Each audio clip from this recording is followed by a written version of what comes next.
जी हाँ, IRGC ने ऐलान किया है, IRGC के ऑफिशियल ने ऐलान किया है, ऑन रिकॉर्ड ऑन टीवी ऐलान किया है कि अगर हमारे साथ कोई भी हरकतबाजी की गई तो हम पूरी तरह से बहरीन के कोस्ट और UAE के कोस्ट पर, उनके बॉर्डर पर, समुद्री तट के इलाकों पर कब्जा करने को तैयार हैं। ये रहा ईरान के ऑफिशियल का बयान, और बयान ऑन रिकॉर्ड है, ऑन एयर है।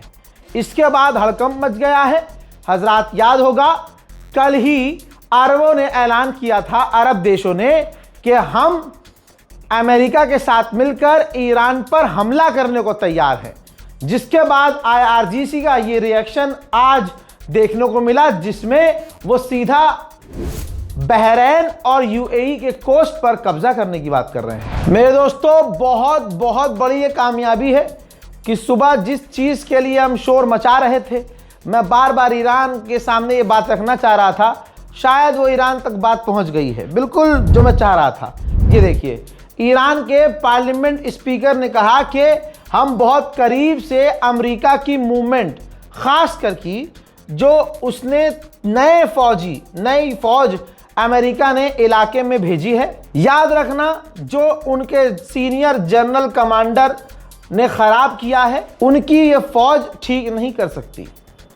और ये फौज जो आई है, ये नेतन्याहू के एक झूठे ख्वाब के चक्कर में मारी जाएगी, खत्म होगी। और हमारे आखिरी मिलाई में ये कहा है, हमारे सब्र का इम्तिहान न लिया जाए। उधर FPV ड्रोन कितने खतरनाक होते हैं ये मैं आपको बता और दिखा भी चुका हूं, जिन ड्रोन का यूक्रेन इस्तेमाल करता है। खर्ग आइलैंड पर जो ईरान के फौजी हैं, ईरान ने उनको अपना FPV ड्रोन सौंप दिया है।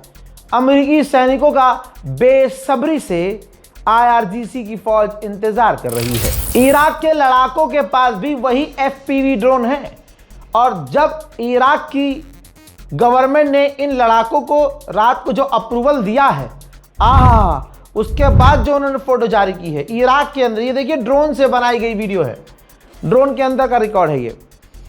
तो आप देख सकते हैं इराक के अंदर अमेरिका की फौज का एक अड्डा था, ब्लैक हॉक उसका हेलीकॉप्टर खड़ा था, ड्रोन जाकर डायरेक्ट हिट हुआ है। ईरान के लड़ाकों ने जो इराक के अंदर हैं, उन्होंने ब्लैक हॉक जो इराक के अंदर अमेरिकी बेस पर खड़ा था, उसको हिट कर दिया है, डैमेज कर दिया है। एक अजीब सी तस्वीर सामने आई है तेल अवीव से। तमाम उम्मत मुस्लिमा इस वीडियो को शेयर कीजिए। खुदा की कसम, मुझे अपनी आंखों पर यकीन नहीं हो रहा है। ईरान ने जब अभी थोड़ी देर पहले तेल अवीव पर हमला किया, खास करके बिजली घर पर और कंपनी पर, उसके कुछ देर बाद एक और तेल अवीव से तस्वीर आई। ये देखिए कि लाखों की तादाद में वहाँ जो पंछी और कौवे हैं वहाँ से भाग रहे हैं। ऐसा लग रहा है कि तेल अवीव पर अजाब आने वाला है। वहाँ से तमाम जो पंछी है फरार हो रहे हैं, भाग रहे हैं। ये कितना अजीब सा मंजर है दोस्तों। ये तो हमारे उलमा ही बता सकते हैं कि इसका क्या मतलब हो सकता है। ये वीडियो अभी देखिएगा, थोड़ी देर में पूरी दुनिया में वायरल होने वाली है। कनाडा के मिनिस्टर ने ऐलान किया है कि इस वक्त पूरी दुनिया फेस कर रही है दुनिया का सबसे बड़ा एनर्जी क्राइसिस, जिसमें बहुत बड़ा झटका सारी दुनिया को लगने वाला है। उधर सऊदी अरब ने बताया है कि 9 ड्रोन हमने ईरान के इंटरसेप्ट किए हैं, यानी ईरान अभी भी अरब को पीट रहा है। अब सुनिए ऑस्ट्रेलिया ने क्या किया है।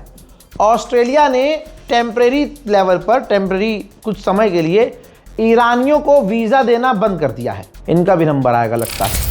MI6 सुना है ना, CIA MI6, तो ये MI6 का पूर्व चीफ है। ठीक, इसने पता है क्या कहा है? इसने कहा है कि इस वक्त इस जंग की पूरी गर्दन, अपर हैंड पूरी तरह से ईरान के हाथ में है। यानी MI6 के पूर्व हेड ने कह दिया है कि ये सारी जंग की अब पावर ईरान के हाथ में है, मास्टर ईरान है। कल कुवैत भी बहुत उछल रहा था कि हम भी सऊदी के साथ मिलकर ईरान पर हमला करेंगे। ईरान ने कहा अच्छा मुन्ना, ओफो दर्राटे काट रहा है। ये देखिए फिर क्या हुआ। कुवैत के इंटरनेशनल एयरपोर्ट पर ही मिसाइल और ड्रोन ऐसे जाकर गिरे कि भाई 6 घंटे तक आग बुझाते रहे, तब जाकर आग पर काबू पाया गया है। इसके बाद कुवैत इतना घबरा गया कि कुवैत की गवर्नमेंट ने ये वीडियो जारी कर दिया। ये nuclear radiation safety guideline video है, यानी अगर न्यूक्लियर अटैक कहीं होता है और रेडिएशन लीक होता है तो ऐसे में कुवैत की आवाम को क्या करना चाहिए, इस वीडियो के अंदर बताया गया है। घर के अंदर रहना है, घर से दूर नहीं जाना है, खिड़की दरवाजे बंद रखने हैं, फला चीज़ें करनी है। तो यानी आप समझ सकते हैं कि कल तक जो ईरान पर हमला करने के लिए सऊदी अरब के साथ उचक रहा था, अब बता रहा है न्यूक्लियर रेडिएशन से कैसे बचना है। देखिए, पाकिस्तान के अंदर जो ईरान के एम्बेसडर हैं उन्होंने क्लियर कह दिया है कि ईरान और अमेरिका की डायरेक्ट बात नहीं हो रही है। वहीं ये रही रिपोर्ट, ईरान का अभी भी अल्हम्दुलिल्लाह ये कहना है कि हम अमेरिका पर, इस सरकार पर भरोसा नहीं करते। अभी भी ये जो बातचीत के ड्रामे हो रहे हैं ये हमें ड्रामे ही लग रहे हैं, ये ट्रिक लग रही है, क्योंकि हम पहले भी बात कर रहे थे, इन्होंने हमें धोखा दिया। लिहाजा दोस्तों एक बात क्लियर है कि जो हमारा कल की वीडियो में डिमांड था, जो हम बातें कह रहे थे, जो ईरान तक पहुंचा रहे थे हम बातें, वो ऐसा लग रहा है पहुंच गई हैं। और ईरान जो अब बातचीत बड़े आंख बंद करके कर रहा था, अभी ईरान ने सारी चीज़ों पर शक जता दिया है। और सबसे बड़ी बात इसी रिपोर्ट में है कि हम दोबारा भरोसा नहीं कर सकते। उससे बड़ी बात यह है कि पाकिस्तान में मौजूद जो ईरान के एम्बेसडर हैं उन्होंने कहा डायरेक्ट तो बात हो ही नहीं रही है फिलहाल तक। तो दोस्तों इस रिपोर्ट को शेयर कीजिए, इंतज़ार कीजिए मेरे अगले अपडेट का। तब तक के लिए जय हिंद।